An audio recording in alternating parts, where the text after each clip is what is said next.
Olá, caros alunos, sejam todos bem-vindos. O professor Eric está aqui novamente para conversar com vocês nessa disciplina de Planejamento e Controle da Produção. Nós estamos na nossa segunda aula. Gostaríamos mais uma vez de agradecer a sua audiência, né?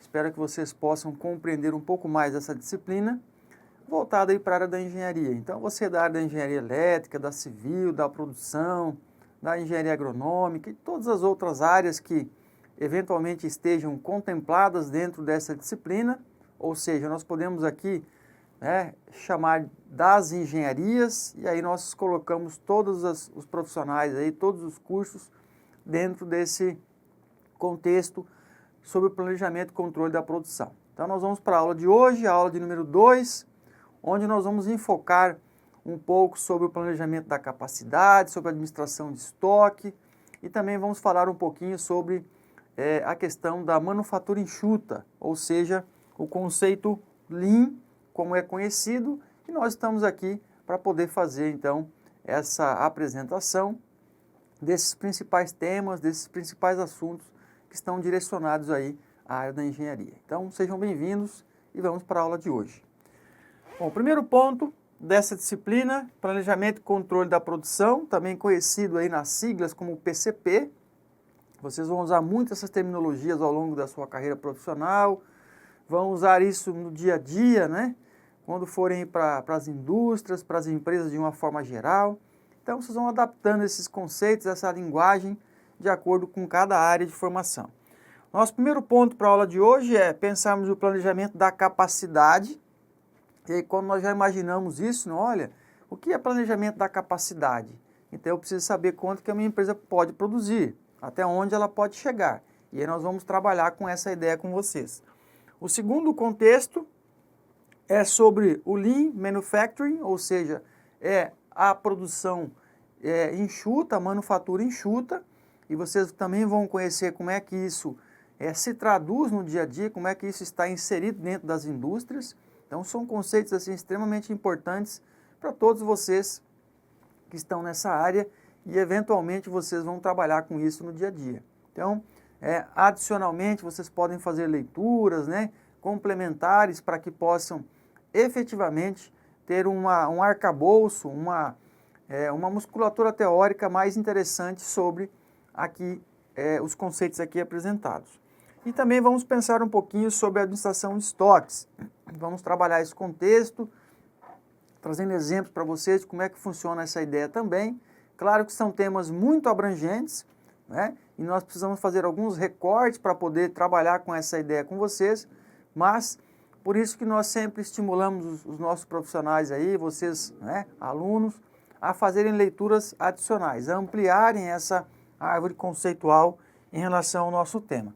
Dito isso, nós vamos trabalhar a nossa agenda, ou seja, qual que é o nosso objetivo para a aula de hoje. Aqui um pouco mais ampliado, Então nós vamos pensar um pouquinho sobre o planejamento da capacidade. Na sequência nós vamos definir a capacidade de longo prazo, que nós chamamos de economias e deseconomias de escala. Professor, mas tem deseconomias? Tem. E vocês vão ver que a partir de um ponto que você continua produzindo, ao invés de economizar, você acaba deseconomizando, ou seja, ao invés de você ter uma economia de escala, você tem uma deseconomia.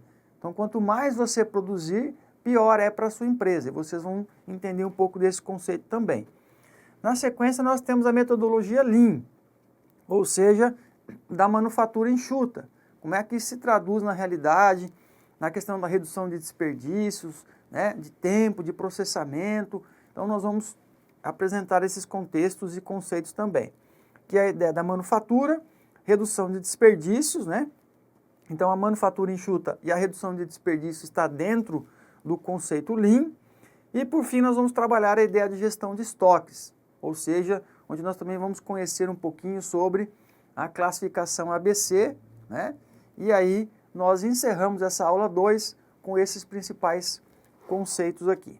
Pois bem, nós trouxemos aqui também para vocês, adicionalmente ao material que vocês têm, digamos assim, nessa aula gravada, adicionalmente às literaturas que são indicadas aí nas referências que vocês têm na sua biblioteca virtual, eu trouxe alguns outros livros, para que vocês possam ter acesso também, conhecer um pouco, fazer leitura, quem puder fazer aquisição, isso fica totalmente à vontade, né? Mas para quem está na área da indústria, para quem está na área de serviços, né, até mesmo para quem está no varejo, em qualquer segmento que você esteja atuando, é importante que você tenha leituras para conhecer o porquê desses modelos, como esses modelos foram criados, né, qual que é a essência em termos de produção. E aí eu trouxe primeiramente aqui a cultura Toyota, a alma do modelo Toyota, né? Então vocês vão pegar esses livros da Bookman, são livros assim excelentes, né, para que possam não só fazer leitura, mas fazer a aplicação no seu negócio. O segundo livro é o modelo Toyota de excelência em serviços, a transformação Lean em organizações de serviços, tá? Também no mesmo autor é do Jeffrey Licker, para que vocês possam entender um pouquinho mais. Na sequência, então, nós temos, olha, só para você ter uma ideia, né? Quando a gente pensa em modelo de produção, nós estamos falando do modelo Toyota. Então, é muito conhecido esse modelo, né? Acaba sendo um espelho para outros tipos de produção. E aí você tem o modelo Toyota, que é o manual de aplicação, ou seja, é um guia prático para a implementação, né, desses conceitos dentro da área Toyota, e aí vocês vão pegando essa ideia, né, e vão aplicando dentro do seu negócio. Então precisa entender aquilo que deu certo, aquilo que efetivamente serve de modelo, e aí vocês vão fazendo as adaptações. Nós também temos aqui, né, o modelo Toyota de liderança Lean, né, como conquistar e manter a excelência pelo desenvolvimento de lideranças, também do mesmo autor. Tá? Então são vários contextos que vocês podem ter nesses materiais aí adicionalmente falando. E também temos, né, especificamente também na área da produção, né, nós temos lá o Martins e Laugene, um livro, né, excelente para que vocês possam ter conhecimento, e a administração da produção do Slake, que também é amplamente conhecido. Então essas duas literaturas, somado àquilo que vocês já têm aí nas referências, aproveitem, né, o tempo que tem, vão fazendo leituras adicionais, para que possam cada vez mais, né, conhecer sobre essa disciplina. Na sequência, nós entramos já para falar sobre o planejamento da capacidade, né? Então, planejar é sempre antever o futuro, planejar é sempre estar à frente, né, dos acontecimentos. Essa é um dos grandes modelos do ponto de vista de gestão, de administração, que é planejar, organizar, dirigir e controlar, né, que são, digamos assim, os princípios básicos de gestão. O primeiro é o planejamento, né? Então, o que eu preciso fazer em termos de capacidade, entender o que é a minha empresa? Nós começamos aqui, só para vocês terem uma ideia, com um exemplo um pouco diferente, mas vocês vão entender o contexto na sequência. Ó. Então, vamos lá. A fim de entender as crescentes necessidades energéticas de sua próxima geração de automóveis, a Tesla anunciou em 2014 planos para construir a fábrica de baterias do mundo ao custo de 4 a 5 bilhões de dólares. A conclusão dessa fábrica, né, que estava prevista lá para 2016-17, está programada para coincidir com a produção de um veículo Tesla, que seria vendido pela metade do preço a 35 mil dólares. Grande parte da redução de preço resultaria de uma redução significativa no custo do kit de bateria, possível graças às economias de escala decorrentes da construção da Gigafactory. Ou seja, nós já podemos entender o que é a capacidade. Então, a Tesla, né, objetivando vender uma quantidade X de veículos, e para que ficasse fácil, digamos assim, né, ficasse mais acessível a compra desses veículos por um valor de 35 mil dólares, ela começa a planejar a sua capacidade, construir, digamos assim, né, uma fábrica de baterias para conseguir o quê? Uma redução significativa, né, no custo das baterias. Isso significa dizer que eu preciso trabalhar com economia de escala. Então eu tenho que ter uma fábrica, né, com a boa capacidade aqui, como vocês estão vendo, de Gigafactory, para que eu possa fazer o quê? Entregar um veículo com preço menor, ou seja, com um custo mais acessível, consequentemente eu conseguiria colocar os veículos nas ruas.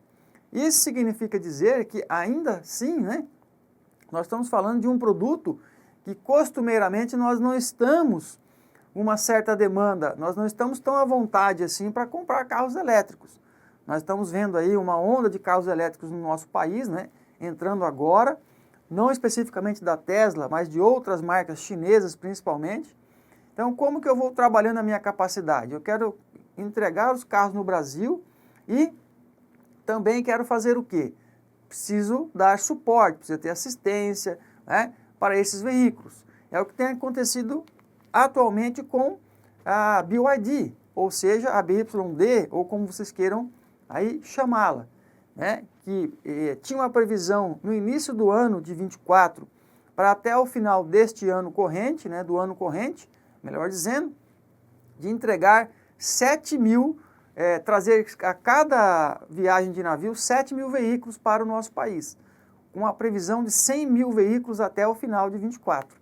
Então imagine como é que eu preciso planejar minha produção, como é que eu preciso fazer o transporte e como é que eu preciso entregar esses produtos no Brasil. Então só esse ano, só pela BYD, fora as outras empresas, né, a GWM, né, que também é uma outra concorrente nesse sentido, entregar 100.000 carros no nosso país. Eu preciso ter sistema de transporte marítimo, e aí quando eu entrego eu preciso ter um sistema, né, de assistência técnica. Então é algo que eu preciso me planejar, eu preciso me cercar, digamos assim, de algumas seguranças, né, para que eu possa entregar esse benefício para o meu cliente. E o nosso modelo de consumo qual é? Carros a combustão.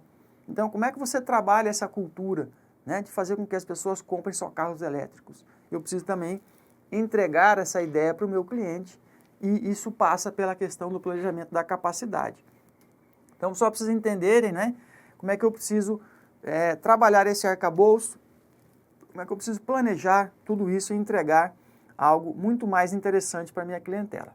Na sequência, então, ao expandir a capacidade para além de suas necessidades imediatas, a Tesla poderá tornar-se a principal líder na área, contanto que as vendas de carros elétricos continuem a subir. Então eu preciso entender isso, né? Olha, eu preciso continuar vendendo carros elétricos. Não estou dizendo que talvez isso seja o que vai acontecer para o futuro, mas nós estamos vendo, não da Tesla, mas especificamente de outras marcas aqui no país, né, uma quantidade já significativa de ingresso desses carros no nosso mercado. Mas também isso tende, né, precisa continuar a subir. Será que num curto período as pessoas vão comprar e daqui a 4, 5 anos nós teremos alguma restrição em relação a isso, né? De questões de manutenção, né, reposição de peça e por aí vai, e tudo isso está dentro do planejamento. No entanto, a jogada da Tesla de expandir de forma tão drástica sua capacidade de produção de baterias de célula cilíndrica em uma fábrica de tamanha magnitude tem os seus riscos, né? Então, quem consumiria o excesso da capacidade de bateria da Tesla? Entenderam? Como é que funciona isso? Eu estou acima da minha capacidade de produção. É o que nós chamamos de overprodução, né? Isso também tem os seus riscos. Por que tem os seus riscos? Quando eu trabalho com essa ideia da overprodução ou acima da minha capacidade, como é que eu posso suprir depois esse excesso? Vou trazer um exemplo paralelo, né, para que vocês possam compreender mais isso. Eu comentei isso de uma forma talvez um pouco breve na última aula, como um exemplo, tá? Mas vamos imaginar o seguinte, você vai lá e compra equipamentos de terraplanagem, né? Então você tem uma construtora, uma mini construtora, uma construtora de porte médio, e você compra lá moto niveladora, você compra para carregadeiras, compra esses equipamentos pesados para fazer, trabalhar com pavimentação, tá? E aí, talvez isso seja para o seu próprio consumo, né? Então vamos imaginar lá que um proprietário rural compra um equipamento como esse, ou até mesmo uma colheitadeira ou outro equipamento, né, para fazer irrigação, né, para trabalhar com fertilizantes e por aí vai. O que eu faço? Eu estou comprando maquinários acima da minha capacidade. Então eu não vou usar esse equipamento durante todo o tempo na área rural. O que eu preciso fazer com o excesso da capacidade? Eu preciso vender para alguém, né? Então eu posso locar essas máquinas para vizinhos, eu posso fazer locações para empresas e assim por diante. Por isso que nós precisamos compreender esse conceito de planejar capacidade. E aí eu estou trazendo outros exemplos para que vocês possam ter mais ciência né, e mais consciência, digamos assim, também, no que diz respeito a como nós podemos fazer e suprir o excesso de capacidade, correto? E nas fábricas nós também podemos compreender isso, né? Então nós vamos entendendo aí um pouco mais desse contexto. Capacidade, então, o que que é? É a taxa máxima de produção, ou seja, são os outputs. Na primeira aula nós falamos sobre isso, né? Questão de processos, como é que funciona isso, a administração da produção, quais seus objetivos, né? Entrada, processamento e saída. Então, o que que é a capacidade? É a taxa de produção, é a taxa de output, é o quanto saiu de produto, entrou de matéria-prima e saiu de produto acabado, de um processo ou de um sistema. Então, vamos dizer que a sua capacidade é de 1.000 peças por dia. Nós trouxemos um exemplo na última aula sobre uma empresa, um abatedouro de aves, né? Que consegue lá abater, por exemplo, 80 mil, 90 mil ou até 100 mil unidades, né? Por turno, o quanto que você precisa abater por dia. Então, eu preciso também me cercar de fornecedores, de parceiros que vão, né, ter condições de produzir lá nos seus aviários os frangos e entregar num tempo hábil para que eu possa não parar a minha produção. Então, olha só o contexto, né, a importância que tem os parceiros, os fornecedores nesse sentido, para que a sua empresa não pare efetivamente. Então, isso é a capacidade, né? A aquisição de novas capacidades requer um planejamento extenso e muitas vezes envolve um dispêndio considerável de recurso e tempo, tá? Expandir ou diminuir a capacidade não é por si só tão importante quanto garantir que toda a cadeia de suprimentos, desde a colocação até a entrega do pedido, seja projetada tendo em vista a eficácia. Então nós precisamos voltar um pouquinho também, né? As aulas vão numa sequência lógica, né?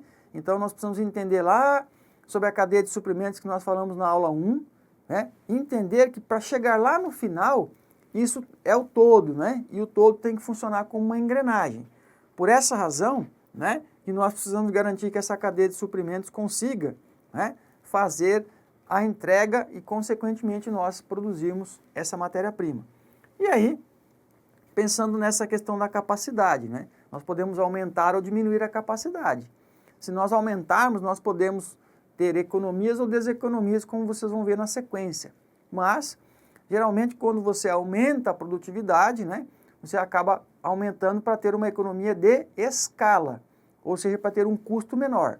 Vamos dizer assim, eu tenho uma empresa que pode produzir 2.000 peças por dia, e se eu estou produzindo 1.000, eu estou usando 50% da minha capacidade instalada, com os mesmos custos, né? Ou seja, eu tenho toda uma questão, por exemplo, de funcionários, eu tenho toda uma questão de infraestrutura, eu tenho toda uma questão de custos, né, os custos variáveis. Então, quanto mais eu aumento a produção, maior o meu custo também variável, né? Diferentemente lá dos custos fixos que eu tenho. Então, significa dizer que nós precisamos chegar muito próximo da capacidade que nós temos nesse contexto aí, correto? E aqui, eu trouxe um exemplo para vocês, né? Esse exemplo eu trouxe ele aqui e vou repeti-lo lá no final da nossa apresentação e vocês vão entender o porquê. Este documentário, chamado Mondovino, eu gostaria que vocês assistissem depois, aí podem procurar, né, no YouTube, tentar baixá-lo da internet. O Mondovino, ele vai contar a história do vinho no mundo. Então ele começa falando da França, vai para a Itália, né, fala pouco no Brasil, né? O início do documentário começa falando se nós podemos fazer vinho de coco, ou seja, da água de coco nós produzimos o vinho, né? Porque nós trouxemos essa realidade do Mondovino para vocês. É um documentário de mais ou menos 2 horas e 10, 2 horas e 15, não é nada assim, algo, né, cinematográfico, mas é algo que vocês vão aprender bastante o modelo de produção. Por que isso?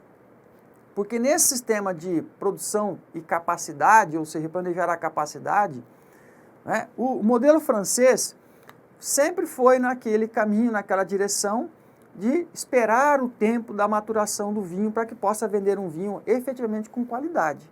Esse é o contexto, tá? Por outro lado, nós temos o modelo americano. Por que o modelo americano? Porque, por exemplo, o vinho Opus One, que é da vinícola dos Mondavi, né?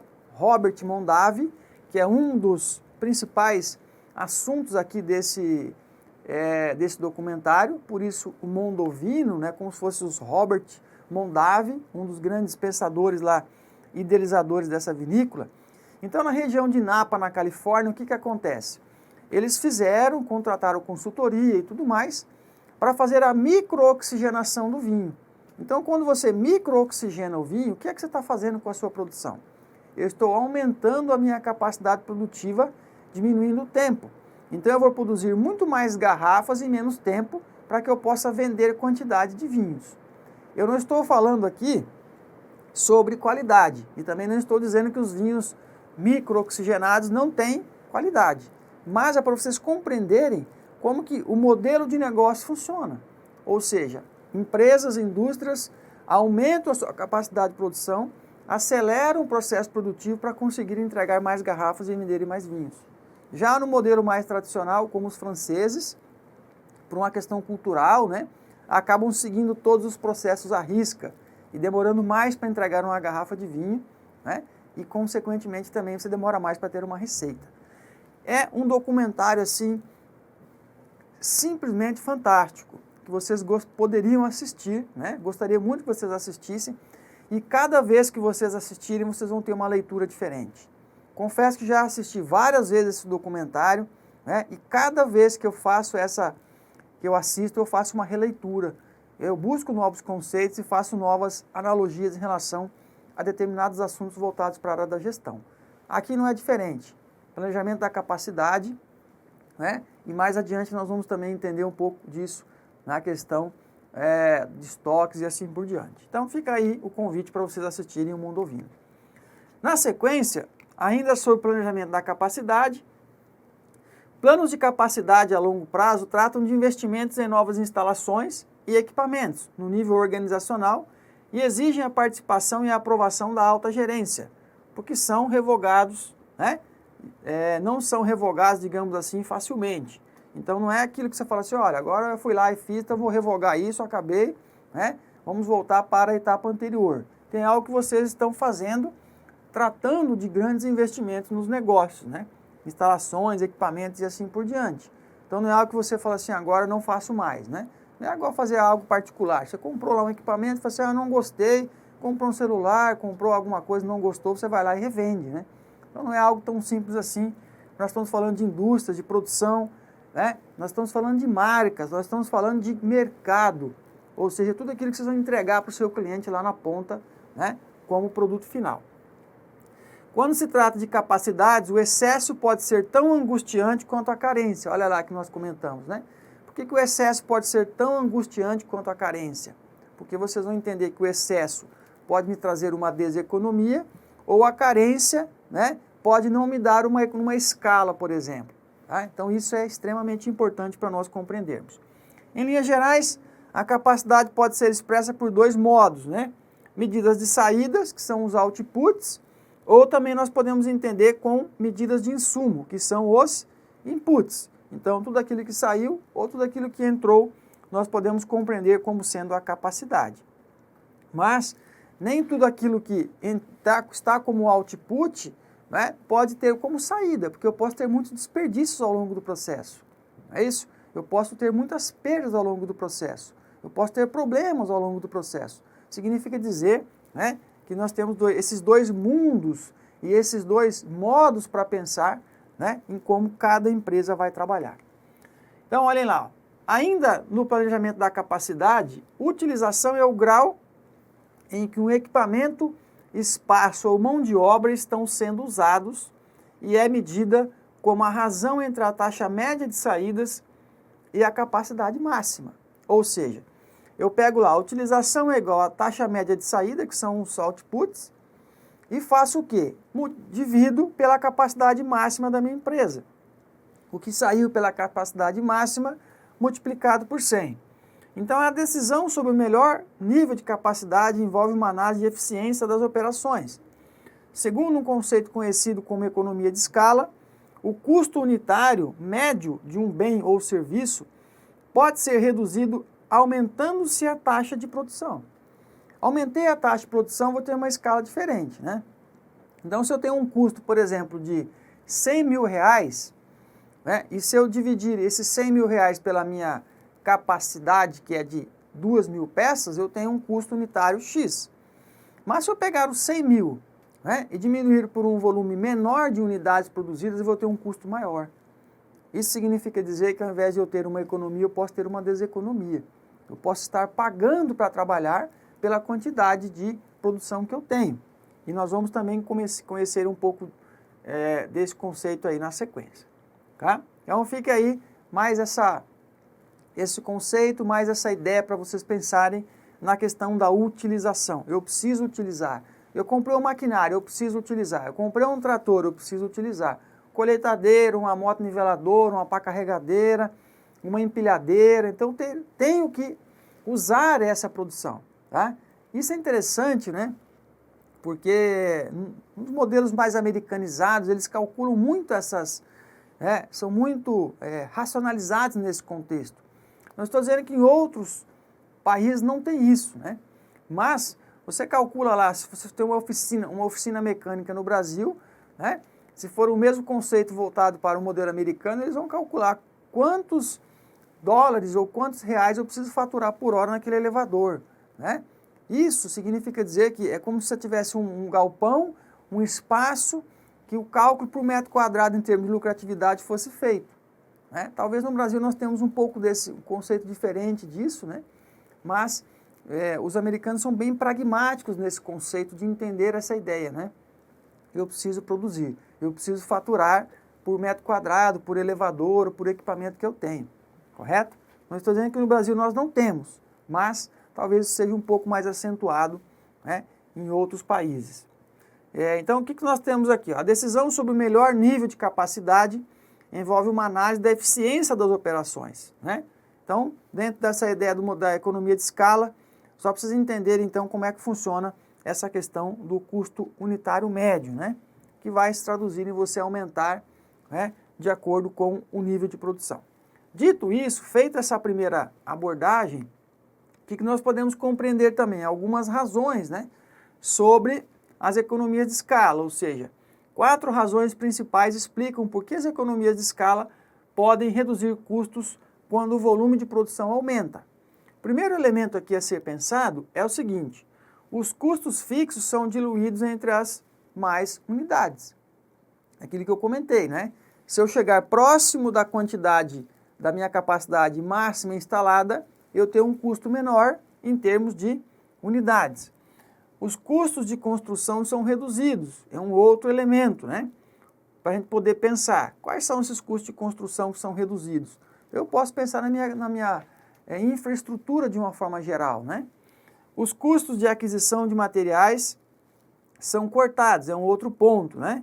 Por que são cortados? Eu posso buscar até um conceito paralelo aqui, que é a economia de escopo. Economia de escala é produzir mais quantidade pela minha capacidade instalada. E aí, paralelamente, assim como se, né, uma outra abordagem, como é que você pode trabalhar a economia de escopo? Eu vou colocar a mesma produção naquela linha. Então, eu fabrico bolacha de chocolate.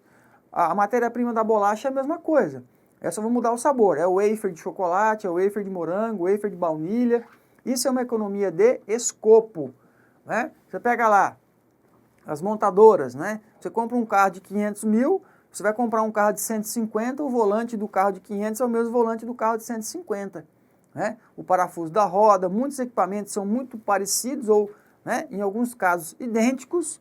Por quê? Porque eu uso uma economia de escopo, pelo contexto da produção. Não só a escala, mas eu uso escopo. E eu posso pensar, então, nos custos de aquisição de materiais que são cortados, né? E também identifica-se com vantagens de processo. Por que essa ideia de pensar a economia de escala, você identifica-se com a vantagem de processo? Então, eu já estou numa esteira de produção, né? Isso vai me gerando uma vantagem competitiva, isso vai me gerando conhecimento. Se eu tenho uma expertise naquela área, quanto mais conhecimento eu tiver, melhores os meus processos na linha de produção, significa dizer que eu posso identificar vantagens ao longo desse processo. Pensando até em alguma redução de custos, como na questão de materiais, de fornecedores que podem me trazer uma matéria-prima mais interessante com um custo menor, Então tem várias possibilidades para as empresas caminharem nessa linha, né, da administração da produção, da questão do planejamento e controle da produção. E aí é algo que não é receita de bolo, ou seja, nós temos a literatura, nós temos as regras, né, as fórmulas, digamos assim, os modelos para serem seguidos, mas cada empresa vai, né, trabalhando à sua maneira a questão de planejar o controle da produção, correto? Algumas das vantagens em relação à economia de escala. Então, o maior nem sempre é o melhor, né? Então, por que o maior nem sempre é melhor? Nem sempre a maior escala, a maior produção é melhor, porque eu posso ter deseconomias, como vocês vão ver na sequência aí. Em algum momento, uma instalação pode tornar-se tão grande que surgem deseconomias de escala. Isto é, o custo médio por unidade aumenta à medida que o tamanho da instalação aumenta, né? Então, aumentei a instalação, também posso aumentar a minha deseconomia, né? A razão é que um tamanho excessivo pode acarretar complexidade, né? Perda de foco e ineficiências que elevam o custo unitário médio de um produto ou de um serviço. Vou trazer dois exemplos aqui, antes de mostrar um gráfico para vocês. Vamos imaginar o seguinte, digamos que você seja proprietário, você conheça lá os planos de saúde, e eu não vou nominar nenhum aqui, tá? Mas pensa assim, você tem lá o plano de saúde que costumeiramente cobra-se por pessoas nas empresas ou cobra por pessoa física, né? Plano de saúde é aquele modelo mútuo, né?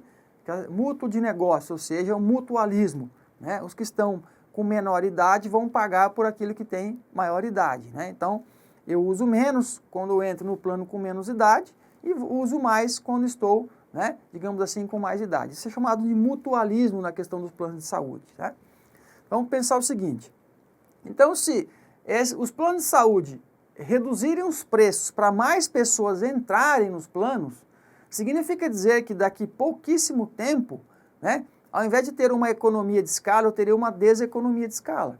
Porque eu estou colocando muitas pessoas no plano, estou onerando a minha capacidade de produção, porque daqui a pouco eu terei lá nas unidades de atendimento muitas pessoas, muito processamento de pedido, vamos dizer assim, né? Só que o meu custo, o meu valor cobrado é pequeno.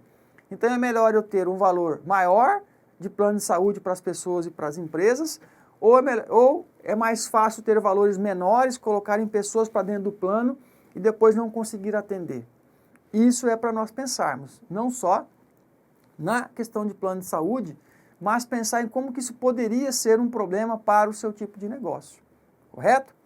Bom, na sequência, um outro exemplo, e aí eu vou mostrar aqui o gráfico e já trago o segundo exemplo para vocês. A figura ilustra a transição de economias de escala para as deseconomias de escala, ou seja, eu tenho aqui o custo médio unitário, né, por paciente, isso aqui pode ser em reais, aí dependendo de cada país, né? Eu tenho lá um hospital de 250 leitos e uma taxa de saída, ou seja, de pacientes por semana.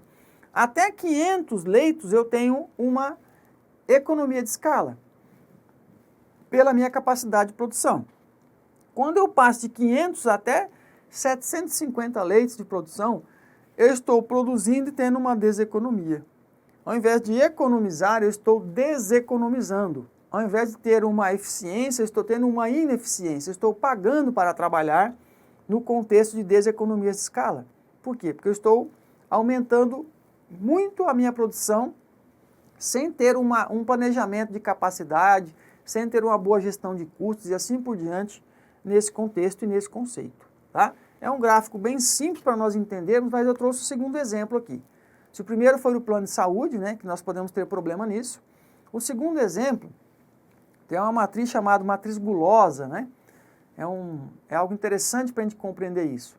Tem até um colega que fez um trabalho sobre isso, né, no setor de aviários. Então, vamos dizer assim, você tem lá um abatedouro de aves, né, um frigorífico de aves, um abatedouro, e eu preciso ter vários fornecedores de aves para que eu possa fazer, né, abater essas aves e ter o produto, o frango lá no supermercado para o cliente comprar.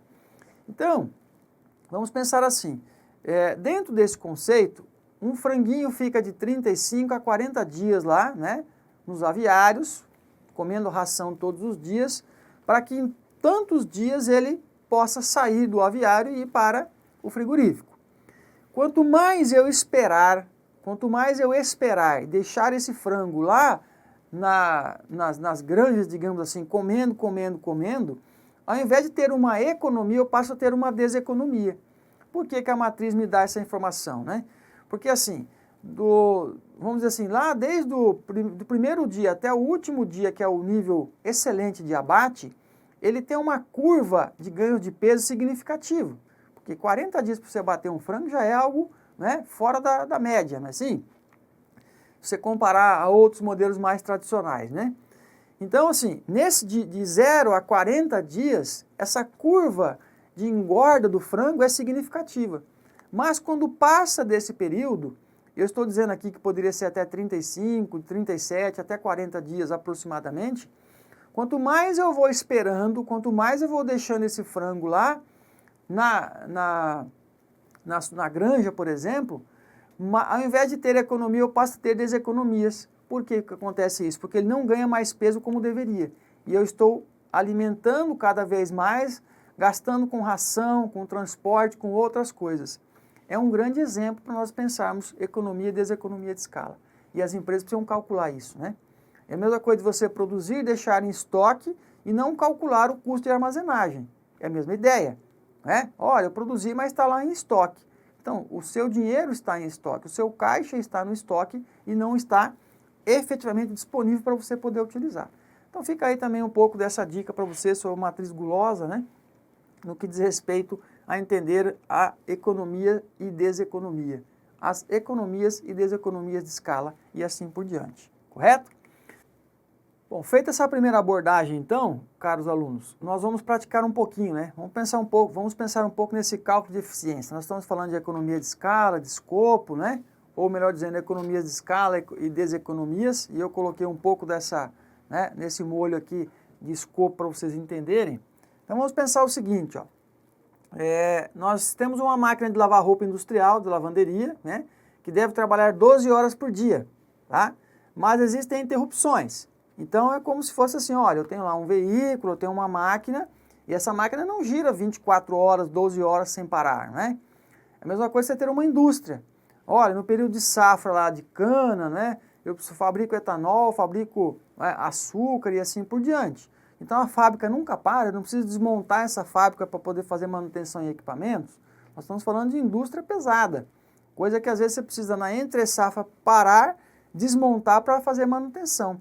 E qual que é o custo dessa manutenção, né? Quanto que isso fica parado? É algo para a gente poder pensar também nessa disciplina. Então vamos pensar o seguinte, ó. Essa máquina que deveria trabalhar 12 horas, né? 4 reprogramações da máquina para lavar, ou seja, diferentes tecidos, né? Então nós temos aqui 3 minutos, cada uma igual a 12 minutos. Eu faço 4 programações ou reprogramações, né? Para a máquina poder fazer o seu procedimento. Eu tenho 3 minutos para cada reprogramação, em 4 são 12 minutos já perdidos nesse contexto aí. E isso poderia ser muito mais, né? Nós estamos falando de algo simples. Poderia ser algo muito mais complexo que demoraria horas para se fazer, tá? Então, uma parada para o almoço pessoal, 60 minutos. 2 paradas para lanche, 30 minutos.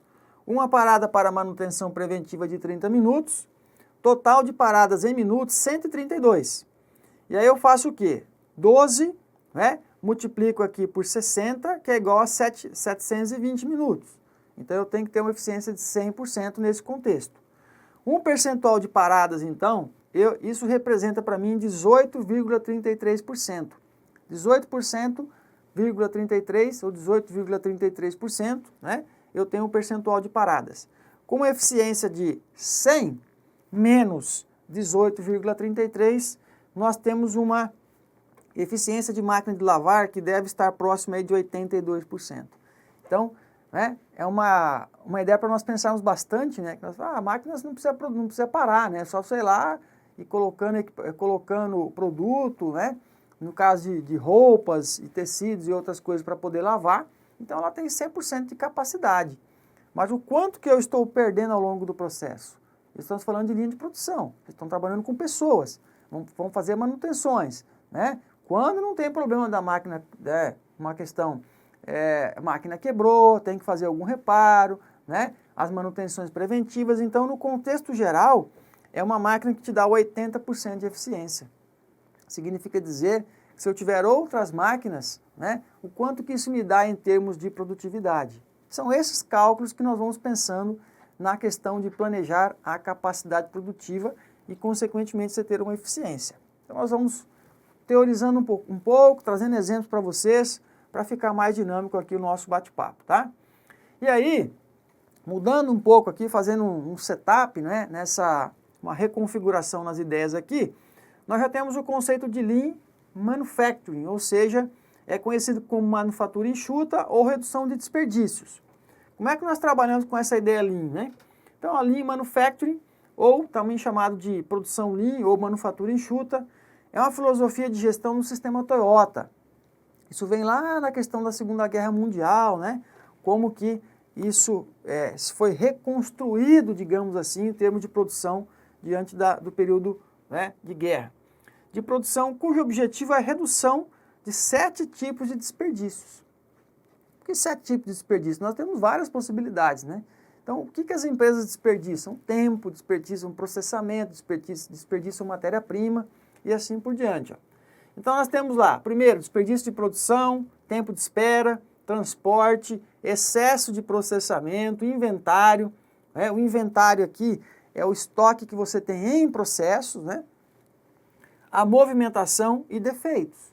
Então, nós temos isso para poder pensar num panorama mais, né, visual em termos de conteúdo. Olhem lá, ó. Vou trazer aqui já para vocês, então, o conceito de pedido e faturamento. O lead time, esse tempo de espera, né? Por isso que a gente chama de manufatura enxuta. O que é o lead time? É o tempo de espera. Então, você trabalha, espera, trabalha, espera, trabalha, espera e assim por diante, né? Quando você tem trabalho, e aí o que acontece? De um setor para outro, muitas vezes o tempo de espera é grande, eu vou diminuindo a minha eficiência operacional, né? Então, entre o tempo de faturamento e de pedido, né, qual que é? O tempo de faturamento e entrega, qual é? Isso é o lead time, ou seja, o tempo que o produto entra na minha empresa e que ele sai, né? Chamamos isso de lead time, que é o tempo de espera. Então, significa dizer que com a eliminação desses desperdícios, ó, a qualidade melhora e o custo de produção também diminui, né? Então, as ferramentas Lean incluem processos contínuos de análise como o Kaizen, tá? Como a questão da produção pull, que é a produção, digamos assim, puxada, né? Que é o Kanban, formado lá pelos tipos de sistema Kanban, que puxa a produção, né? Ou seja, você vai produzir a partir do pedido do cliente, nesse modelo de Kanban, e elementos, ou seja, processos à prova de falhas, que também são conhecidos como Pokayoke, né? O que são elementos à prova de falhas? Eu vou trabalhando com esse contexto. Vou dar um exemplo assim, você vai numa lotérica, né, por hipótese, você vai num banco, né? Às vezes você quer pagar alguma coisa lá. E aí, para que não tenha o risco, a pessoa vai lá e pago, né? Já te dá o comprovante e depois a pessoa, digamos assim, não paga, teve algum erro no processamento. Vamos pensar assim. Então, primeiro você faz o quê? Recolhe o dinheiro, confere, né? Vai lá e faz o pagamento, autentica, porque está tudo certinho. Isso pode ser uma forma, né, de você compreender como o Pokayoke, ou seja, é um sistema à prova de falhas, né? Eu vou cada vez minimizando os defeitos, os erros que eu tenho nesses processos. Então, eu vou minimizando isso. Olha, o cliente vem aqui, mas depois contei o dinheiro, tinha nota rasgada, né? Contei o dinheiro, estava faltando, então o que eu faço primeiro? Recebo o dinheiro, faço ali a contagem, está tudo certinho, eu vou e autentico o documento. É só uma ideia simples, né? Dentre várias outras possibilidades que nós poderíamos imaginar, tá? Tudo que estamos testando ou tentando fazer é reduzir a linha do tempo. Aqui está o Taishi Ono, né? Que trabalhou esse conceito dentro da Toyota Motors Company, que é a redução dos desperdícios dentro da manufatura enxuta. E aí nós vamos trazer algumas ideias para vocês na sequência, tá? Dentro dessa concepção do lead time. Primeira coisa, ó, nós temos aqui defeitos e custos. Quando eu tenho no meu próprio processo, o que é no meu próprio processo, né? Eu tenho um impacto pequeno financeiro. Porque eu vou lá, estou no início do processo, né? Meu impacto ainda ele é pequeno porque eu consigo encontrar os defeitos e custos. Mas, quando eu tenho um pequeno atraso no processo, então eu tenho o quê? Próximo processo, né? Eu tenho um pequeno atraso e aí eu vou aumentando o meu custo.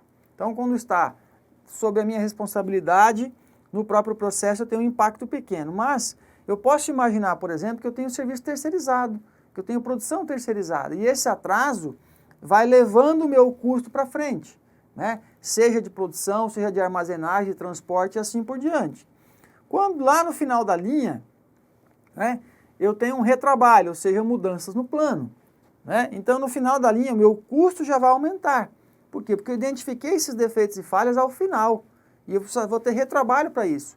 Em alguns casos, esse retrabalho nem dá para ser consertado. Por quê? Eu não tenho como voltar no processo, né, e refazer o produto. Tem produtos que não dá para fazer isso, né? Lá na inspeção final, ó, eu tenho retrabalho, atraso na entrega e uma inspeção adicional. Meu custo ainda é maior. Então, à medida que eu vou evoluindo na produção e não vou encontrando os problemas, os defeitos e os custos, eu vou cada vez mais tendo custos em relação a esse processo produtivo. E lá no final é onde nós temos o maior problema, porque lá está o nosso cliente. E o cliente vai comprar o produto final, e ele já está totalmente acabado, embalado, né? A embalagem em si, tudo prontinho. E o custo é muito maior. Como é que eu faço esse retrabalho? Como é que eu faço a logística reversa? Então eu preciso trabalhar com esse conceito, esses defeitos e custos identificados no início desse processo. Ou seja, lá eu tenho o custo de garantia, custos administrativos e principalmente o dano à imagem e à marca. Quando você tem o dano à imagem e à marca, é um dos piores mundos, né? Que daí o cliente passa a substituir a sua marca por outra. Ele faz um trade down, né? Compra uma marca abaixo, ou ele faz um trade up, ou seja, ele compra uma marca superior. Significa dizer que nós precisamos identificar esses problemas no início desses processos, correto? Então, pensar o que é próprio processo, no próximo, no final da linha, na inspeção final e no cliente. Muito cuidado com isso, né? Por isso que nós estamos falando sobre a administração da produção, PCP, vocês são da engenharia, né? Das engenharias, são cartesianos, né? E vão ter total facilidade para compreender e para fazer esses cálculos, digamos assim, né? Daquilo que pode ser economias, deseconomias, daquilo que pode prejudicar a sua empresa ou não. E nesse caso aqui, nós estamos falando então dentro desse conceito de manufatura enxuta, né? Onde eu vou reduzindo problemas ao longo da produção. O primeiro princípio Lean, primeiro princípio aí da produção enxuta, então eu preciso falar sobre a identificação de valor, né? Enxergar o fluxo de valor, ou seja, o valor para o cliente. Então nós sempre produzimos pensando no cliente. Lá no passado, como é que nós produzíamos, né? Nós chamamos isso de eras da produção. Ou seja, o que era a era da produção? Você produzia e depois você empurrava isso para o mercado. Professor, como que é isso? Ah, eu vou ter uma empresa aqui, vou lá, eu tenho uma empresa de sucos, eu vou lá, produzo, e a partir de agora eu saio por aí batendo de porta em porta, nas padarias, nas lanchonetes, nas conveniências, tentando vender o produto, né? E estou produzindo sem saber para quem eu vou vender. Estou produzindo sem pensar no meu cliente, sem entregar valor para ele. Então eu preciso compreender o quê? A demanda, eu preciso pensar que tipo de produto o cliente quer, para daí sim eu começar a minha produção. É o contexto inverso, né? Então, só para vocês terem uma ideia, isso são chamados de eras da produção, não é? Ou filosofias, muitas vezes. Isso está relacionado muito ao campo do marketing, né? Tá? Então, não tem como falar só de produção, porque nós envolvemos outras áreas, né? Gestão de pessoas, marketing, finanças, logística e por aí vai.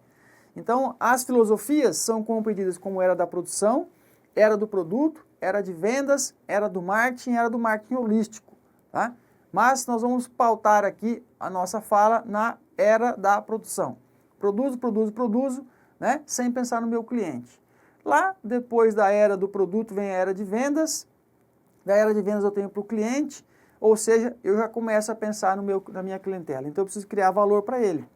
Então nesse lead time, o que acontece ao longo desse processo? O que está em azul é a produção, normal, correto? Mas os desperdícios representam aquilo que estão em vermelho. Olha quantos desperdícios eu tenho ao longo do lead time, ao longo do processo produtivo. Então aquilo que não agrega valor me agrega custo. Não estou agregando valor, está agregando custo. E aqui eu posso ter o quê? Vários contextos, vários conceitos. O que está em vermelho. Eu vou fazer o inverso aqui, vou retroceder, né? Então olha aqui que nós tivemos lá no primeiro elemento. Produção, tempo de espera, transporte, excesso de processamento, inventários, movimentação e defeitos. Ou seja, nessa linha de pensamento, os itens que estão em vermelho são esses desperdícios. São os vários tipos que cada empresa pode ter.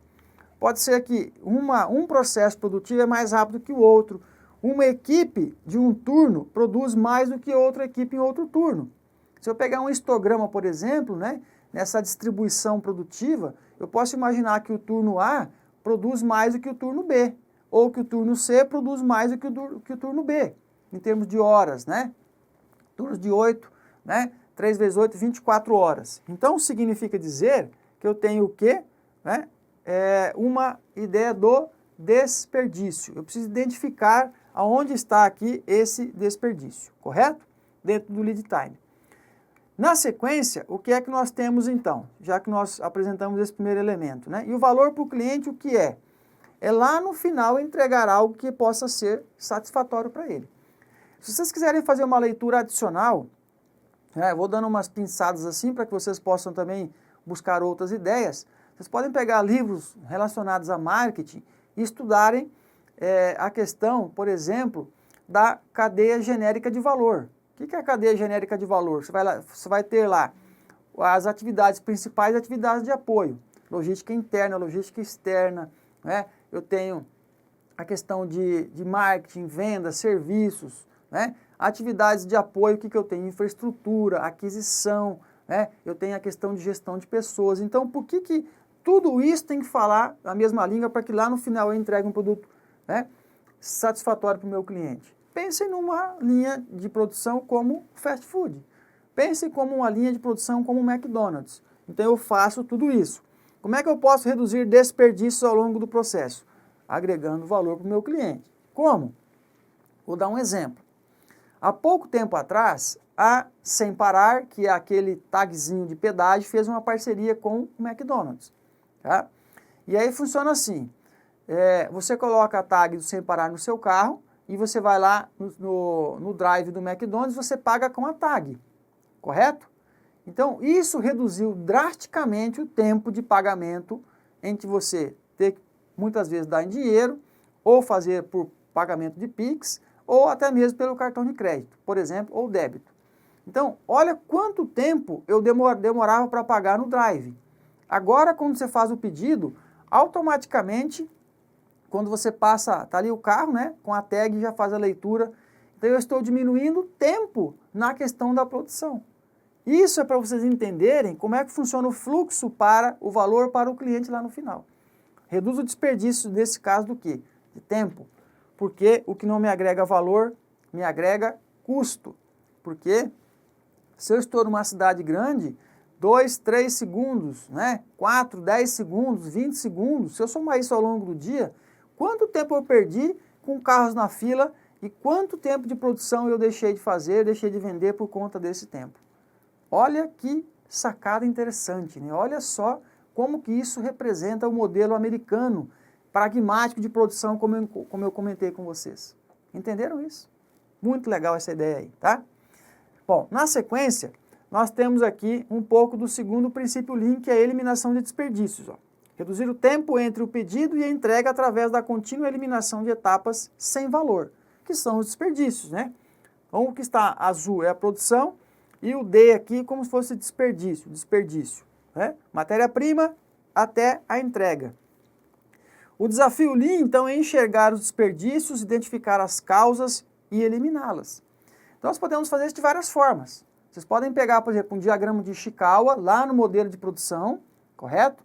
Diagrama de Ishikawa, ou matriz de Ishikawa, ou conhecido como diagrama de causa e efeito, ou espinha de peixe. Vocês também podem pegar isso para fazer uma leitura mais aprofundada, né? E nós podemos analisar causa e efeito. Se eu pensar, por exemplo, que nós estamos tendo vários acidentes de trânsito. O que causa acidente?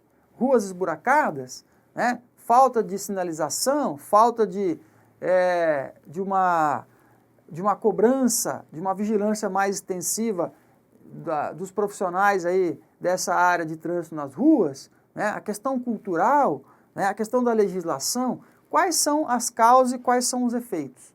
Assim? Então eu estou tendo muitos acidentes de trânsito que têm causado tudo isso, né? Quais são os efeitos de tudo isso? Lá no diagrama de Ishikawa, nós conseguimos também compreender essa analogia aí, tá? Então eu pego matéria-prima, entrega lá no final, o que tem prejudicado, digamos assim, essa entrega de valor, né? Estou tirando, eliminando aquilo que não tem valor, eliminando desperdícios ao longo do processo. Eu posso imaginar isso na fila, por exemplo, né? Você está lá muitas vezes em algum local aí, você vê fila no balcão das pessoas para serem atendidas, e você vê muito tempo para ser atendido, demora muito, né? Tem empresa que você fala assim, pô, estão perdendo quanto tempo de faturamento por conta de não fazer uma boa gestão de filas. Vocês vão em padaria, vocês vão em conveniências de postos de combustíveis, né? Vocês vão em determinados locais, vocês veem isso. Ou seja, eu estou querendo eliminar etapas sem valor para poder aumentar a produção. Mas temos vários elementos e vários exemplos também de trabalhar o desperdício aí, correto? Então vamos identificar, vamos eliminar essas causas aí, porque isso não leva a nossa empresa num nível excelente de produção e, consequentemente, rentabilidade.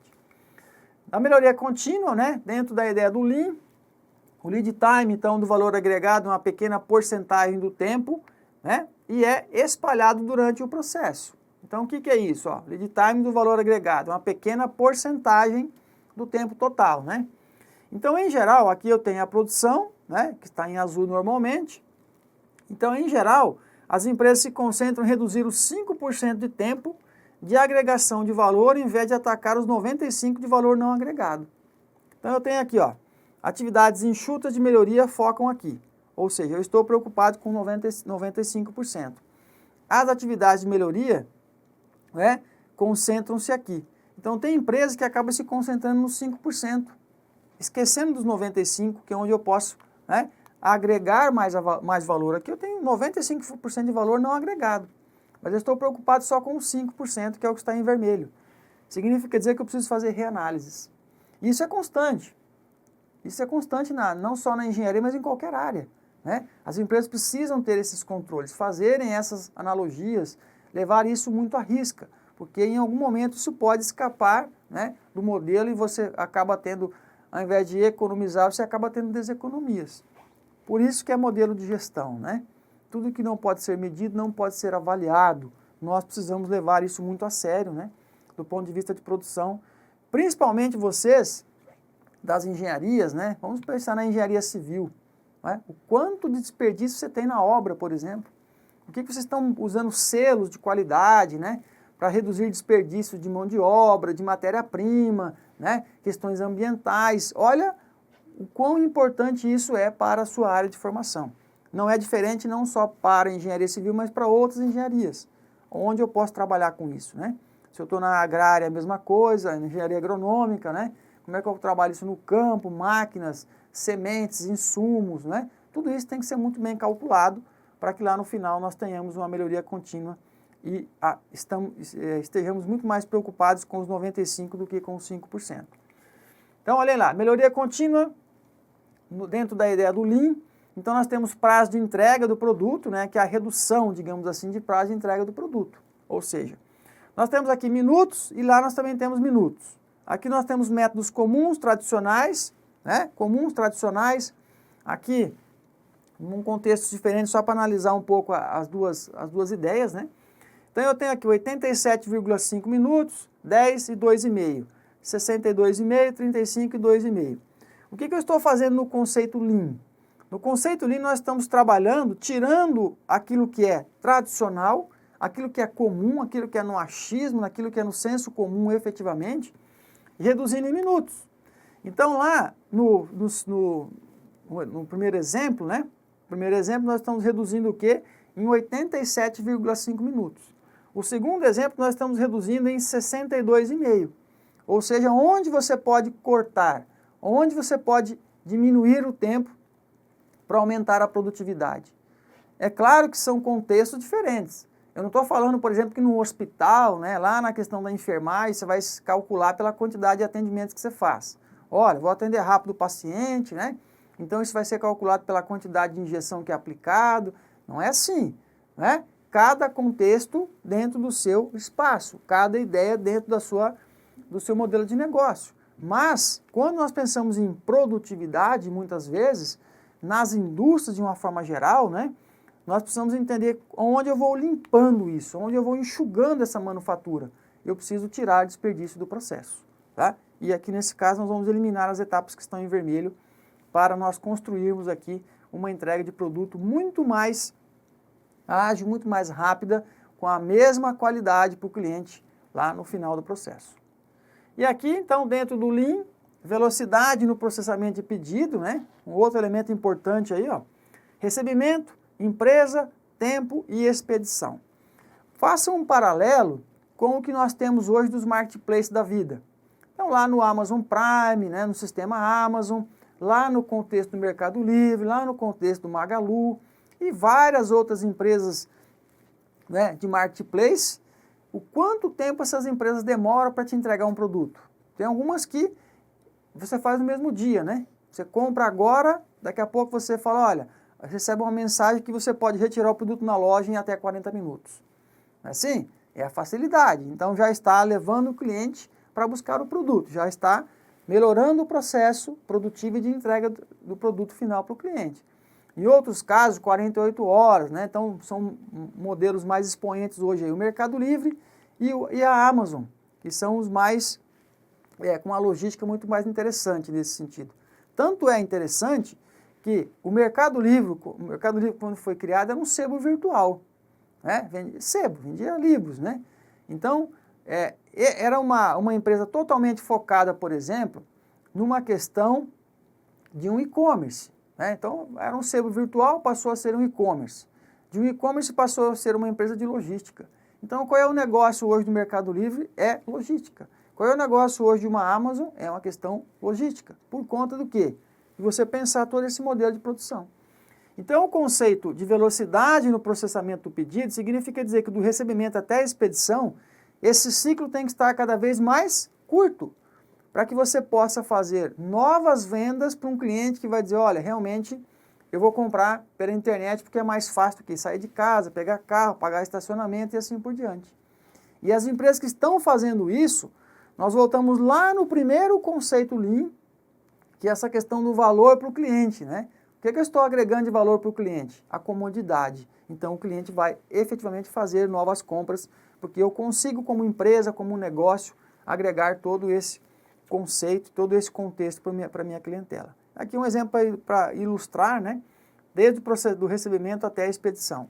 Isso começa lá no site quando você vai comprar, né? A facilidade, com 3, 4 cliques que você compra, né? Sem aquela parafernália de cadastro, de um monte de coisa que pedem para dificultar o processo. É 4, 5 cliques, comprou, né? Daqui a pouco está na sua porta ali, o pessoal buzinando para entregar a mercadoria. É algo nesse sentido. E vocês, como negócio, também precisam compreender isso. Eu vou vender na loja física, vou vender no universo virtual, vou para os marketplaces, né? Vou trabalhar com venda de serviços. Como é que vai funcionar esse contexto aí para a realidade de negócio que você está inserido? Então, a melhoria contínua Lean, né? Prazo de entrega, produto, olha lá, redução. Como que é feita a redução aqui, ó? Pedido, planejar, operação, distribuição e cobrança, tá? Então, o tempo de processamento, que é o Lean, o que nós fizemos? Nós fomos lá, no primeiro exemplo que está em amarelo, nós vamos reduzindo os tempos. O tempo do pedido, reduzo, né? Essa facilidade para o cliente entrar na internet, muitas vezes fazer a compra. Ou o cliente quer fazer lá, olha, entrei no site da empresa, já tem um link do WhatsApp, já conversei com alguém, fiz o pedido, mandei o Pix, já está resolvido, né? Ó, se eu tiver que pagar o boleto, por exemplo, tem empresa que não é para você pagar boleto, né? O boleto demora muitas vezes 2, 3 dias para compensar. O que você está fazendo com o seu tempo de processamento Lean? Aumentando ao invés de diminuir, não é isso? Então eu vou buscando cada etapa, vou espremendo isso aqui, vou diminuindo, olhem lá, o quanto nós ganhamos de tempo. O quanto nós ganhamos de tempo é o quanto nós ganhamos de dinheiro. Por quê? Porque você produziu mais, reduziu o tempo e atendeu melhor a sua clientela. Esse é o tempo de processamento Lean. E esse é o tempo de processamento tradicional. Isso, as empresas precisam sentar, desenhar, chamar a equipe, né? Equipes multidisciplinares, dizer, olha, como é que nós podemos fazer esses processos? Como é que nós podemos melhorar, enxugar, né, esse tempo de processamento dos nossos produtos, do nosso serviço, da nossa produção, correto? E aqui, novamente, o exemplo do Mondovino, que eu comentei lá no início, né? Que é o tempo, né, de processamento, ou seja, a redução. Eu vou lá e faço o quê? Ao invés de esperar 1 ano, 2 ou mais para que aquele vinho esteja num ponto de maturação, eu vou micro-oxigenar. Talvez estou comprometendo um pouco da qualidade, mas o meu cliente não está enxergando isso agora. O meu cliente está pensando no produto disponível. E foi o que o Mondovino fez no seu documentário, o que foi o que a família Robert Mondavi, especificamente no caso do Mondovino, fez nos Estados Unidos, lá na região de Napa, na Califórnia. Então assistam o documentário, é simplesmente fenomenal, né? Vocês vão aprender muito com isso aí, né? Assistindo esse documentário do Mondovino aí. Legal? Espero que vocês façam um bom proveito disso. E aqui, nós já pulamos um pouco a ideia, fizemos novamente um setup aqui, né? E vamos para a área de gestão de estoques, ou seja, administração de estoques. A administração de estoques é o planejamento e controle de estoques de acordo com as prioridades competitivas de uma organização. A administração de estoques envolve, em grande parte, o dimensionamento de lotes, né? De que se refere à determinação da frequência e a quantidade do estoque a pedir. Ou seja, fazemos ampla referência ao tamanho do lote, que é a quantidade de um item de estoque que a gerência ou compra de um fornecedor ou fábrica usando processos internos. Ou seja, olha, comprei lá quantos lotes? Comprei uma carreta de Coca-Cola, comprei uma carreta, por exemplo, de ferragens para construção, comprei um lote, por exemplo, de janelas, de portas, de vidros e assim por diante. Legal? Então nós vamos pensar um pouquinho a partir de agora sobre essa temática de estoques. Em suma, o estoque é benéfico ou prejudicial? Nós podemos analisar de vários contextos, né? Lembra do exemplo da produção que eu falei? Se eu pego, por exemplo, uma fábrica, uma loja que vende uniformes escolares, eu preciso ter estoque em processo, eu preciso ter estoque de produto lá acabado, porque o cliente vai lá para comprar o uniforme da escola, ele tem que chegar e ter disponível. Se não tiver disponível, você fala, semana que vem eu volto buscar. Não é assim, né? Então eu tenho que ter o estoque disponível, o meu dinheiro está investido na área de vendas, né? E não está em caixa. Se eu quiser transformar isso em caixa fora de período de escola e tudo mais, eu preciso fazer promoções, preciso baixar preço muitas vezes, né? Para que eu possa vender e transformar estoque em dinheiro. Em outros casos, um exemplo de hospitais, né? Então eu também preciso ter produto em estoque. Você não vai prever lá acidentes e outras questões, chega lá, você vai comprar a matéria-prima, né? Não, está tudo pronto. Mas em outros casos eu posso fazer o quê? Eu posso trabalhar com estoque que nem é meu. É o que acontece aí com as vendas na internet, né? São pessoas que vendem, os sites vendem, os marketplaces vendem, mas quem faz a entrega é uma empresa terceirizada, assim? Então, dentro dessa questão, isso pode ser benéfico por um lado ou prejudicial por outro, dependendo de como eu analiso o meu segmento. Uniformes é uma coisa, uma indústria é diferente, né? Então, pode ser bom ou pode ser ruim. Certamente, estocar em excesso reduz a rentabilidade, olha aqui, ó, né? Enquanto manter uma quantidade muito pequena de estoque afeta a confiança do cliente. Então, isso por outro lado, né, outra problemática aí. A administração de estoques envolve, portanto, compensações conhecidas como trade-offs, né? O que são esses trade-offs aí? É uma relação entre uma coisa e outra, né? Trade-off, relação entre, ou seja, você imaginar risco e retorno. Qual que é o trade-off entre risco e retorno? O trade-off entre risco e retorno é, quanto maior o risco, maior o retorno, né? Você investiu em ações, maior retorno, mas também o risco é maior. Ao investir na poupança, né? O risco é menor, mas o retorno também é menor. É essa relação entre uma coisa e outra, né? Estoque é a armazenagem de materiais utilizados para satisfazer a demanda do cliente ou suportar a produção de bens e serviços, né? Então eu preciso manter isso porque eu posso ter uma demanda significativa e se eu não tiver estoque eu não vendo. Porque é importante ter essa ideia da logística, né? Essa questão de A logística, que é o ato de gerar disponibilidade, ou seja, se eu tenho disponibilidade do produto, eu vendo. Ó, no calor, se eu não tiver ar-condicionado disponível em estoque lá na minha loja, o cliente chega para comprar, eu não tenho, né? E tenho daqui 15 dias. Então você não tem, né? Porque o cliente quer comprar hoje e instalar amanhã, por conta do tempo, né? Numa região quente, por exemplo. Por isso que a logística é o ato de gerar disponibilidade. E aí você tem no estoque, você tem mais possibilidade de vender o produto, correto? Aqui a gestão de estoques, né, na administração de estoques, termos, né, conhecidos aqui, o fornecedor, né, eu tenho lá as matérias-primas, aí dentro da fábrica eu tenho o quê? O estoque em processo, né, o trabalho em processo, o work in process, ou seja, o trabalho em processo, numa ideia cíclica, né? Eu tenho aqui os produtos acabados e lá na frente eu tenho o quê? Central de distribuição, até chegar no varejista. Então, o caminho entre, isso é pensar no modelo de cadeia de suprimentos, né? Entre fornecedor até o varejo, eu tenho um longo período aí pela frente.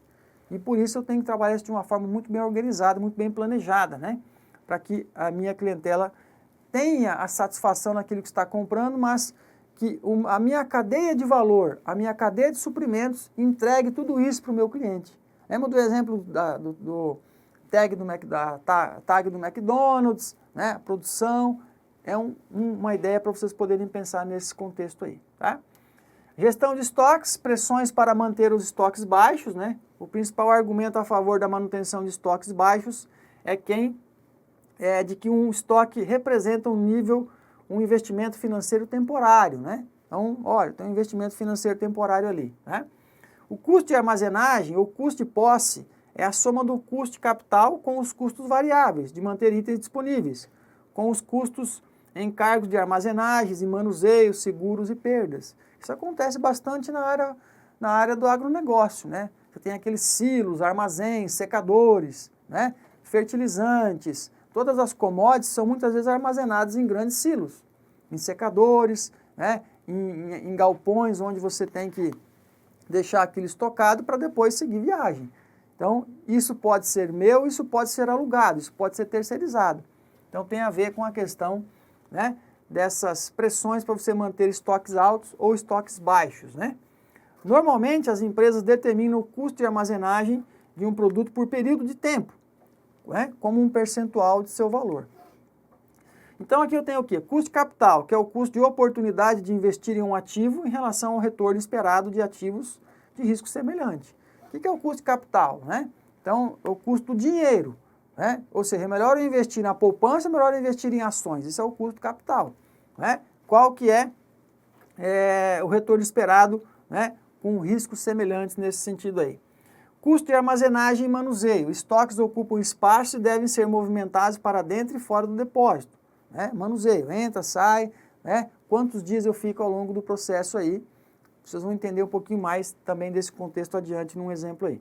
Encargos, seguros e perdas, né? Haverá maior incidência de encargos se os estoques de fim de ano forem altos, né? E o custo de seguro também for aumentar. Então, olha só como que isso representa em períodos sazonais, né? Isso tem uma diferenciação também. Atendimento ao cliente. Agora estamos falando de custos, manter estoques altos, né? O custo, pressões para manter estoques altos. Atendimento ao cliente. Gerar estoque pode acelerar a entrega e melhorar a pontualidade da empresa na entrega de bens. Então, eu quero fazer isso, o custo de ter estoque alto, né? Mas, por outro lado, eu consigo entregar o produto para o cliente. O custo do pedido. Toda vez que uma empresa faz uma nova aquisição ou requisição, ela incorre no custo do pedido ou no custo de preparar uma solicitação de compra a um fornecedor ou a uma solicitação de produção para a fábrica, né? Então, também tem isso para a gente poder analisar. Custo de preparação, que é o setup, né? Quanto tempo eu estou preparando? Olha, o custo envolvido na preparação de uma máquina ou estação de trabalho para produzir um item diferente é o custo de setup. O que é o custo de setup? Lembra que eu falei a troca de ferramentas, né? Você vai, por exemplo, num consultório odontológico e aí sai um paciente, automaticamente você já coloca o outro na sala? Não é assim. Então, tem um tempo de preparação daquela sala, né? Então, não é aquele atendimento assim, ó, uma hora, ou a cada meia hora eu vou atender um cliente. Eu tenho o custo desse setup. Isso eu estou falando muitas vezes no setor particular, né? Onde você tem todas as regras a serem seguidas, né? Tem todos esses protocolos aí. Isso é um custo setup. E eu vou diminuindo o quê? A minha produção. E vou trabalhando, por exemplo, essa questão de estocagem também, né? Não só de produtos, mas na área de serviços.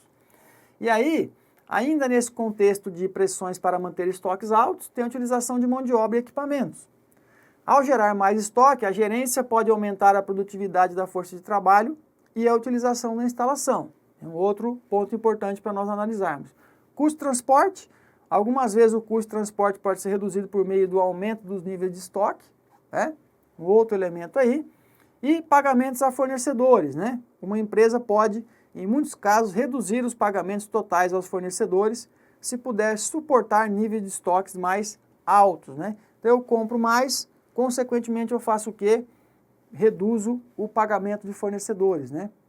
E vou tendo mais poder de barganha nesse sentido também, tá? Aqui nós já entramos um pouco então sobre a análise ABC. Aí vamos caminhando aí para o nosso final de aula, né? O que essa análise ABC nos entrega então em termos de pensar estoques, tá? Uma unidade de manufatura de estoques chamada de SKU, né? Stock Keeping Unit, ou seja, consiste em um item ou um produto que tem um código de identificação e é armazenado em algum ponto ao longo da cadeia de suprimentos. A análise ABC é o processo de dividir produtos em 3 categorias, de acordo com o seu valor financeiro, de modo que os gerentes possam concentrar a atenção nos produtos de maior valor. Esse método equivale a criar um diagrama de Pareto, né? Porque um diagrama de Pareto foi criado em 1897 por Vilfredo Pareto, né? Um italiano renascentista lá do século XIX, que identificou nos seus estudos uma divergência na questão da ideia de renda, né? Então, assim, na questão de consumo e renda, ou seja, 20% da população, né, detinha, por exemplo, 80% da renda. Então, essa é a lei 80-20 que nós conhecemos, né? E já vocês vão entender um pouquinho mais sobre isso. Ou que 80% da minha venda representa 20% do meu faturamento. O inverso é verdadeiro, né? Exceto pelo fato de que é aplicado a estoques em vez de erros de processos, né? Então, isso é utilizado em vários elementos, em várias áreas da produção, em várias áreas da gestão, o diagrama de Pareto, né? E vocês vão conhecer um pouquinho mais. Aqui já trouxe na prática para vocês o que é uma análise ABC, tá? Então, processamento de estoques ou controle de estoques, melhor dizendo. Nós definimos aqui o que é, né, essa análise ABC e aí vamos para a parte prática. Já vou trazer um exemplo interessante para vocês, ó. Eu tenho lá, né, preparei lá uma coleta de dados para vocês. Então, eu tenho materiais de A a J nessa coluna material. Cada material tem um preço unitário, tem um consumo anual e cada valor de consumo em relação a ano, né? Então, só para você ter uma ideia, o item A, eu tenho um preço unitário de R$1, consumo anual de 10.000 peças, então eu tenho um valor de consumo de 10.000. Feito isso, nós vamos classificar de 1 a 10, a classificação geral lá, de 1 a 10 pelo valor, tá certo? Então, esse exemplo que nós demos aqui é o 8º item, né? Olha lá, 10.000 de consumo é o item número 8. Fizemos a classificação na última tabela, no último quadro ali, né? Só para vocês compreenderem. E aí o que nós fazemos então na ordenação? Vamos ordenar isso. Se aqui está desordenada a classificação, melhor dizendo, aqui nós ordenamos. Então nós fizemos o quê? Ó? O grau de 1 a 10, aqui estava, né? De A até J, aqui nós classificamos de 1 a 10. Trouxemos lá o último gráfico, né? A última coluna, melhor dizendo, para a primeira aqui, que é o grau. O material nós também reclassificamos, aí calculamos o valor de consumo, né, de cada elemento. O primeiro, obviamente, depois fomos acumulando, ó. Então pegamos lá 270.000, lá com o item C. Fomos somando o valor acumulado, como vocês estão vendo aqui, e lá o percentual sobre o valor total. Por que o percentual sobre o valor total? Porque nós vamos ter uma ideia do que é a classificação ABC, o que é a curva ABC, correto?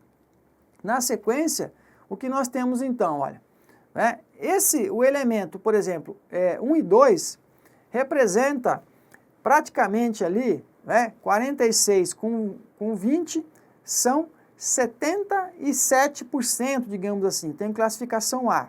Depois eu vou classificando os elementos, né? B no item 3, 4 e 5. E aí, os elementos C, de 6 a 10, eu tenho todos os elementos do item C. Vocês estão vendo que os percentuais vão diminuindo, né, nessa reclassificação. Então, olha o que acontece ao final do processo. Ó. Os elementos, né, de classificação do item A, ou seja, 20%, olha a lei de Pareto, né? 20%, por quê? 20%, porque aqui eu tenho o item 1 e 2 com a letrinha A e A. Ou seja, 10, 20% no total de 10, né? Legal? Então, 20% representa 67% do valor. B representa 30% do valor, 30%, mas me dá uma geração de valor de 21%. E os itens C, que representam 50%, olha aqui, ó. Os itens C, eu tenho de 6 a 10, não é isso? Eu tenho 5 elementos, ou seja, essas matérias-primas, digamos assim, esses materiais, né, representam 12%, né, do valor. Significa dizer, como vocês estão vendo lá, os percentuais de SKUs, né? Olha lá, de 0 a 20, de 20 a 50, de 50 a 100. Categorias A, B e C. Então vamos para o gráfico. Ó. Assim sendo, os resultados de uma típica classificação ABC surgirão grupos divididos em 3 classes. A classe A são itens que possuem alto valor de demanda ou consumo anual. Mas só me representa 20%, mas eu tenho um grande volume em termos de vendas. O item B já está no nível mais intermediário, como vocês viram ali, né? Lá no gráfico de cor verde. E o item C, né? Itens que possuem um valor de demanda ou consumo anual baixo, ou seja, ele me representa 50% do total, mas no valor, efetivamente aqui, só me dá 12%, né, de representatividade, ou seja, eu preciso compreender isso para analisar o que é que eu vou comprar, né? Vamos imaginar que eu tenho lá uma autopeças, né? Eu vou comprar o quê? O que vende mais, o que vende menos, pensando mais adiante em um lote econômico de compras, né? Por quê? Eu não vou comprar produtos que vai ficar em estoque, eu não vou comprar produtos de valor agregado, vou comprar assim, vou comprar motores e vou deixar aqui para ser vendido, vou comprar blocos de motores para serem vendidos. Então eu preciso analisar dentro da questão de estoque o que é que vende mais. Então eu vou buscar os produtos na classificação A, B e C, né? Daquilo que eu tenho, por exemplo, como vocês viram aqui, ó, né? Deixa eu só voltar aqui, né? Aquilo que tem alta demanda, aquilo que tem demanda intermediária ou que tem uma demanda baixa. Olha, vou manter em estoque o quê? Vou manter em estoque os produtos que têm um consumo baixo, vou manter muitos desses produtos em estoque. Então, são análises que cada empresa vai precisar fazer em termos de análise ABC, né? E aí, na sequência, vocês podem também fazer a questão do quais são os lotes mais econômicos para fazerem compras, não é isso? E aí, nós vamos pensar, então, um pouco também do contexto e do conceito de tempo de estoque na cadeia de suprimentos. E aí nós vamos afunilando aqui para fechar o nosso bate-papo. O estoque é mensurado pelo tempo que fica guardado, ou seja, estocado, né? O valor de estoque é onerado pelo tempo de armazenamento, custo da guarda física, custo de posse física, né? E o correspondente financeiro deste período, ou seja, o valor do investimento financeiro no estoque, que é o custo da propriedade. Né? Está comigo, isso é posse, isso é a propriedade, né? Então vamos imaginar o seguinte, ó, nós falamos de cadeia de suprimentos na primeira aula, e isso perpassa ao longo do nosso assunto aqui. Dias de estoque. O fornecedor tem lá 30 dias, né, de estoque, o fabricante 25 dias, tá? O atacado ou distribuidor mais 20 dias e o varejo mais 20. Então o fluxo do estoque, se nós calcularmos isso aqui, né, quantos dias eu demoro muitas vezes para vender o meu produto para o cliente final? E aí na sequência vocês vão compreender melhor, ó, tá?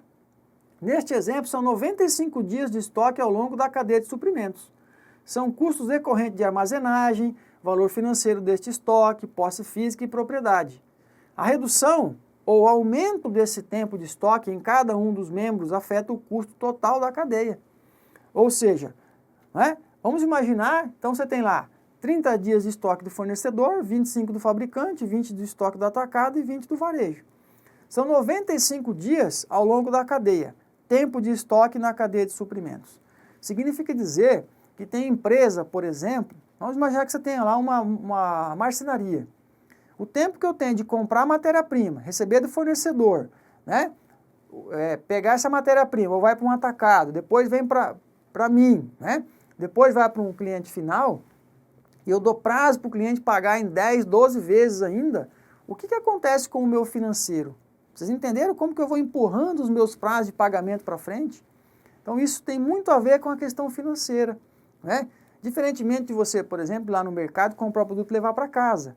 Então, se eu sou um dono de mercado, eu tenho um giro rápido, porque é um bem de consumo.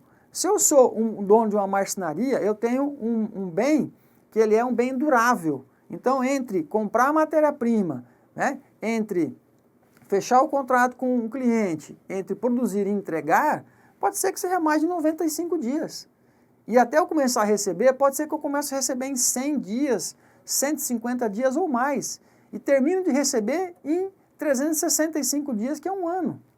Entenderam qual que é a realidade de cada tipo de negócio? Então aqui, né, está para vocês um pouco do que também é o estoque, o que ele representa dentro da cadeia de suprimentos. Tudo bem? Aqui estão as principais referências, né? Aquelas referências adicionais que nós acrescentamos no início da aula. Espero que vocês tenham aí compreendido os conceitos,